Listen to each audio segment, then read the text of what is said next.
What's up, y'all? This is Dre with Bill 206, Brothers United in Leadership Development, and we're in the Danton and the Rain Media Studio with another episode of our Build Black Wealth podcast, where we're highlighting our incubator program participants. And I'm in the studio with my lovely sisters from the CD Panthers. Hello. You want to introduce yourself? Hello. My name is Siobhan Robinson, and I am the vice president and the cheer coach for the CD Panthers. Good job. Shalea Jackson, the president of the CD Panthers. Shout out to the CD Panthers. So let's jump in. Tell us a little bit about yourselves and the work that you are and have been doing in the community. So, again, I am the vice president, and I am the head cheer coach for CD Panthers. What I do is I kind of run the day-to-day operations, make sure that we're registered, that we follow compliance, things like that. And then on the flip side of that, I coach the cheerleaders, right? So it's crazy. Like, I was just thrown into this like 20 years ago, right? I didn't know anything about cheerleading, but now it's more I'm in it, know about it. And the one thing I like to do is I want to help the girls to create the sisterhood, right? So that moving forward, you develop relationships and things like that, and that girls can grow into young women and women who have these relationships, who, can help each other, depend on each other, and things like that. So that's really my theme for it. That's what's up. Thank you. Oh, for me, I was just a parent at first. I started being the secretary or the register first, and it's my family's legacy, so that's how I started. I wasn't the president at first. I took it over from another family member, and for now, I'm in charge. I really don't do too much. I oversee everything, make sure everything's running correctly. Siobhan's really been the whole of our organization. She teach me at the end of the day, so. But I mainly do it for the kids. I mean, there's not that many kids programs out there that has in our community, so. Yeah, can you share a little bit about the family legacy? Because I think your grandfather's the one who started the organization. So share a little bit about the legacy and a little more about what the organization does for the kids. Because if everybody doesn't know who CD Panthers are, it's an opportunity to share a little bit about Absolutely. It started, 26 years ago? What was it, 27 now? Yeah. 27 years ago. Sorry. Okay. Go back into that question. Okay. You don't have to ask it again if you remember it, but I know it. I need you. Am I not talking in the mic? Just hold it still. Oh, okay. Because you're just waving away from it Okay. a little bit. Just make sure It doesn't move at all? But I see it's comfortable on your arm. Oh, yeah, I'm just trying to lean to Your it. arm's like this. Yeah, well, man, really. See, you can I got it. You can point it, but the way it works is it's Just like keeping it close to me? not Okay, close, perfect. yeah. Thank you. Yeah, absolutely. I want you to sound good, girl. Okay. I knew Andre was going to hit me that question soon. If you don't feel comfortable. I'm totally feel comfortable with it. I know. We talked about it. You want me to finish? You can actually start over. 'Cause I- Okay. so I don't have to- Do you want to ask me the question, start over? So CD Panthers started 27 years ago. I think my granddad was there was 5 of them, basically, and they started when CAY broke off and did their own thing, so they came together and started an organization. After a while, my granddad was the last pretty much member that started it. Everybody else was deceased, and he just passed away 5 months ago, sorry. This is hard for me, Andre. You don't have to do that. Okay. But right now, I do it basically for him, because it's been our family legacy, And I know at the end of the day, this was something that he wanted me to do. I didn't know anything about football, to be honest with you. I was lost, and I asked her all the time, like, am I supposed to be doing this? And I remember my last words to him was, I got this. And then next day, he passed away. So I mainly do it for him and our community, because our community's hurting right now, and a lot of our kids need us out here. So that's why I do it, for those 2 reasons. And can you share, or Siobhan, can you share a little bit more about what the CD Panthers, the football aspect of it does? We talked about the cheerleading and stuff, so I just want to get a little more insight on what that is for folks who don't know. So it's kind of like the cheerleading, right? So what we're doing is we offer youth football. We teach youth football. We teach different things like positions, but we also kind of go outside of football by teaching leadership, by teaching team building skills, by doing all these things and creating sort of this family, right, for kids and for young boys, where they develop these friendships that will last them a lifetime. You know, you always see those older men that say, you guys remember when we played for CAY or for Rainier and we beat you guys? And then it's always, you know, something. So you create these lasting friendships. And I think that's what we do for the youth, right? There's so many things going on, and this is something that they can come and count on. They can come down there. We really promote fun. Right? We want the kids to have fun. We want the kids to learn how to play football. See if you like it, you know, enjoy it, and then move on to something else. But I think that's our biggest thing. We're just trying to build relationships for the children, let them have some fun while teaching them different things that they're going to take along with them in life, you know. So. Yeah, it sounds like a lot of life skills through the cheerleading and through the football piece. So it's more than just the sports. One, it's the fun, the brotherhood, the sisterhood, but also teaching them life skills so they how to navigate different things. So I appreciate the work you guys are doing. So we talked about this a little bit, but is this something that, well, you guys kind of said it, you guys kind of fell into it, but I'm going to ask the question anyway. So is this something that you always wanted to do or saw yourself doing? Absolutely not. What about the cheerleading aspect of it? No. So how that even got started was my son was playing, and I was the parent volunteer, right? So I was the parent volunteer for his Pee Wee team. And then Terrell talked me into being the tutoring coordinator. So I was like, okay, you know, I could do this. So I started coordinating tutoring. So we had tutoring 2 days a week. And so had that going. Next thing I know, oh, you want to do the secretary work? Okay, I'll do it. You know what I mean? Yeah, okay. So I started being the secretary, you know, started learning different things about it. A couple people that came before me, like Enrita and Shavela, started learning from them because they had been in it. So I'm like, okay, wait, I could do this. And then our cheerleading coach, she quit. So they were like, well, Siobhan, can you just do this until we find another coach? I'm like, yeah, sure, I could do this.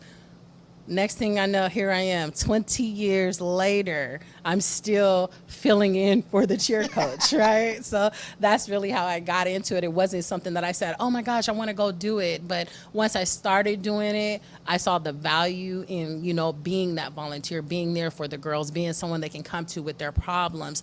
Let's talk about it, right? You have problems at home, even for some of the parents, you know, like, for instance, myself, I was a young mother, right? So we have young mothers, and a lot of times they come and they talk to me and they tell me their issues, you know, with their kids, or, hey, how do you deal with this, or how do I deal with that? And I can give some of my experience as a mom, you know, now that I'm older and I've went through those things to them to help them out along the way. So it's not just the children that we're helping with this organization, it's adults, it's young adults, and it's even young men, right? Because we have coaches that are young that come back and they want to help.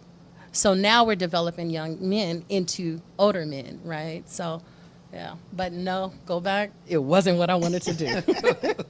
That's what's up. So it sounds like a whole community kind of wraparound type thing that you're doing there. So everybody kind of answers this differently because we all define success differently. So however you define the success, but describe your journey towards success and like like at your organization, like what's one of the biggest tips or takeaways that you got while you've been moving towards success?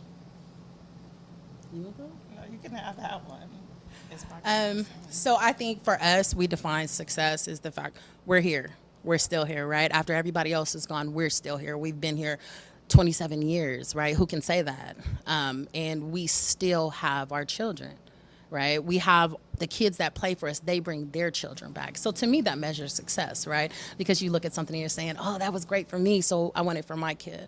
And I think for CD Panthers, everybody knows we came a long way, right? So we used to be that team. Everybody always had something negative to say about, you know, or, oh my God, they're going to shoot down there, or, you know. But now it's more of when people come to us, they're more of family, right? And that's what people think. We treat anybody like family. Whether you left us and went to another team, when we see those kids, we hug them because we're all family in the end, right? So I think that measures our success, is that we're here.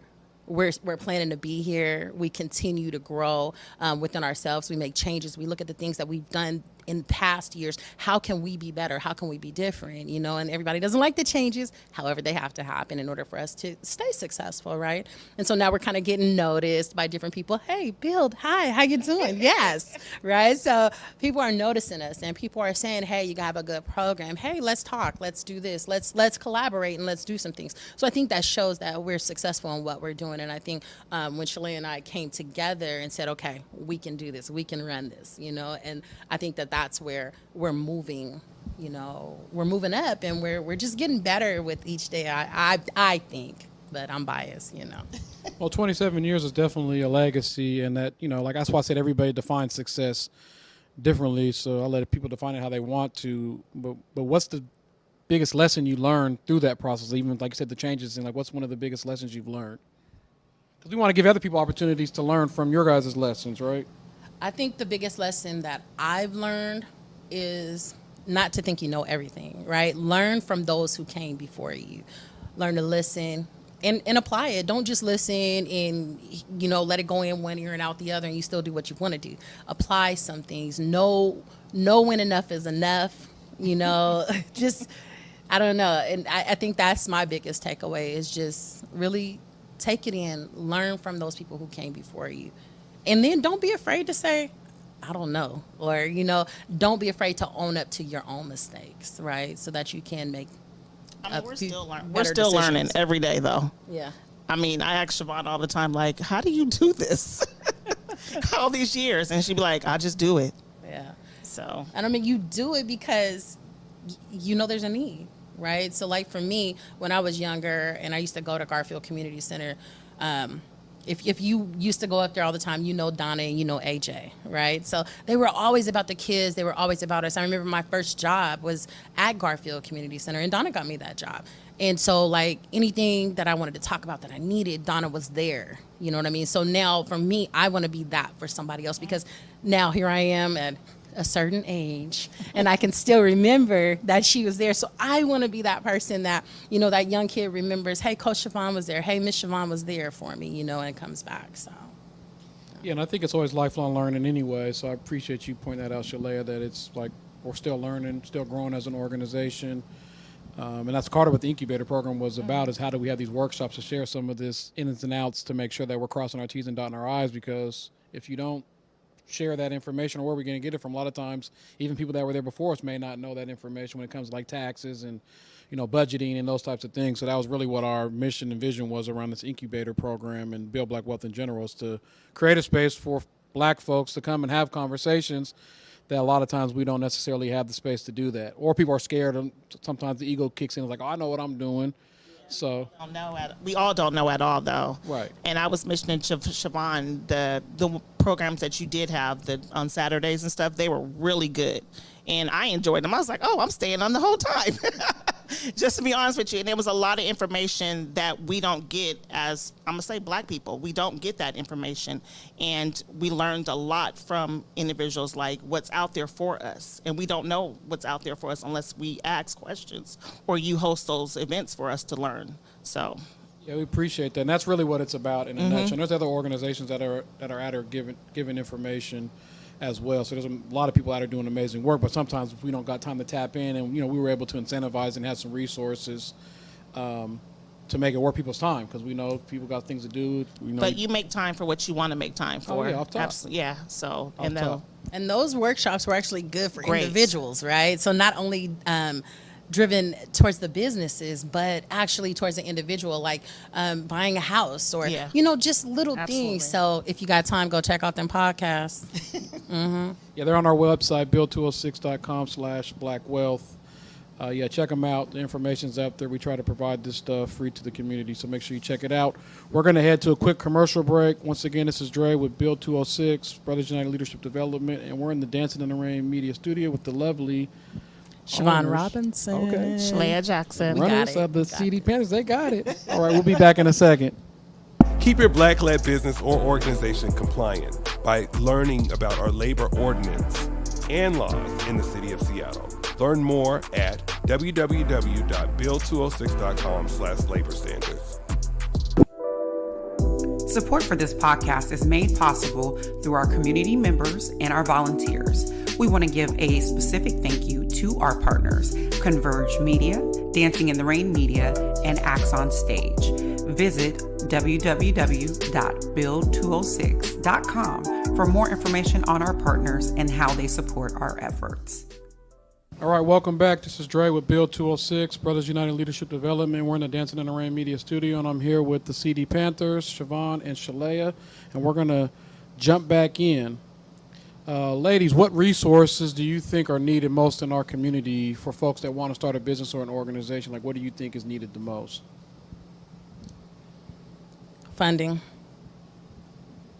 It is definitely funding, because you can have an idea, you can have something to go off of, but if you don't have anything to back it up, it's really hard, right? So for so long, we didn't have funding, and the money for things were coming out of our pocket, and that was hard. I mean, we made it, but we get little funding here and there, and it boosted it, right? So if you have the right funding, it's really important. Do you want to add anything to that, or you agree?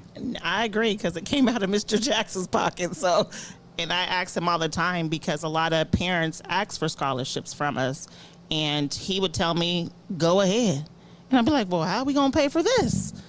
It'll be all right." Yeah. So, funding. That's what's up. As an entrepreneur or runner of an organization, this kind of ties into the question we asked earlier. So I want to kind of get like another insight of tip or trick or lesson learned that you've learned through this process of being an entrepreneur, as you're learning now more, tightening things up and things like that, especially to be successful. Like what else would you want to share with folks that you've learned as running an organization? Because you're not just an entrepreneur, it's like you're running an organization, and I know you guys are a nonprofit, so it's not like you guys are doing it to make money, but at the end of the day, you talked about funding, so there got to be money coming in to go out to make sure that things are able to happen. So as you guys are tightening things up and getting things more on point, like what's another lesson that you guys learned through that process? For me, it's having good people around you. Yep. Right.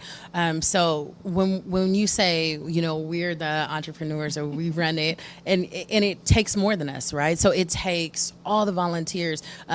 Everybody knows Terrell Elmore, right? We got to mention him, because if we don't, he's gonna get on me, and it's gonna be a whole problem. But Terrell, Terrell has been such an intricate part of the CD Panthers. He's been with them since the beginning, right? He's the one who put me on there. So, and he's put a lot of people on there. He was coaching forever, but you got to have good people around you. But not only Terrell Elmore, but Jamar, who is our social media. Now, our social media is nice, right? So, but we have to have people like that. We have to have our coaches, every single coach that volunteers, every single parent that comes. So I think it's just having those good people around you.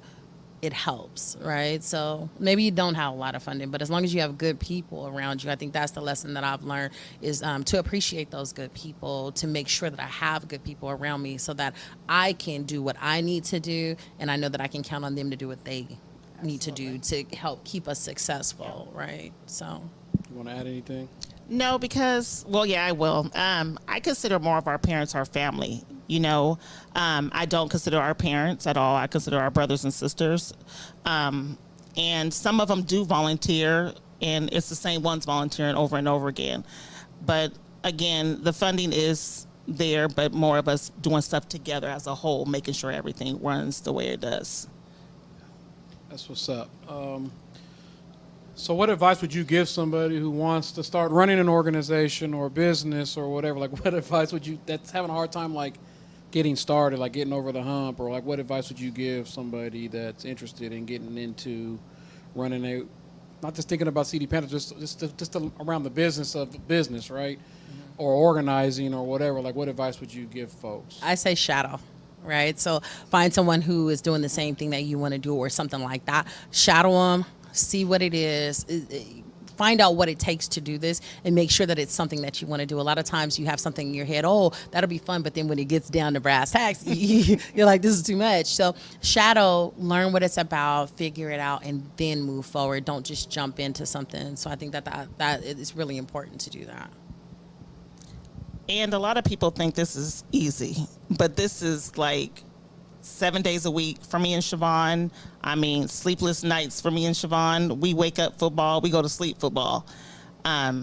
So if you are going to start something, make sure you have a good support team to help you start something, because it's not easy at all. So Yeah, I always tell people 90% of what happens nobody knows about. absolutely. Yeah. Like people see the 10%, right? They see you didn't see all this other stuff. Exactly. What happened? All Right. you saw was the game Yeah. Right. And like or the these- practice. You didn't see all the other stuff. You didn't see everything that takes that it goes into it. You didn't see all these sleepless nights or getting phone calls at 6 o'clock in the morning because this or that, you know, and you go into like, there's some of these, what are the not the podcasts, but the conversations online and stuff like that. And people are like, oh, you need to do this, you need to do that. I'll be like, really? Come volunteer. Yeah, come volunteer. You're speaking on stuff that you know nothing about. You've never had anything to do with it. So, yeah.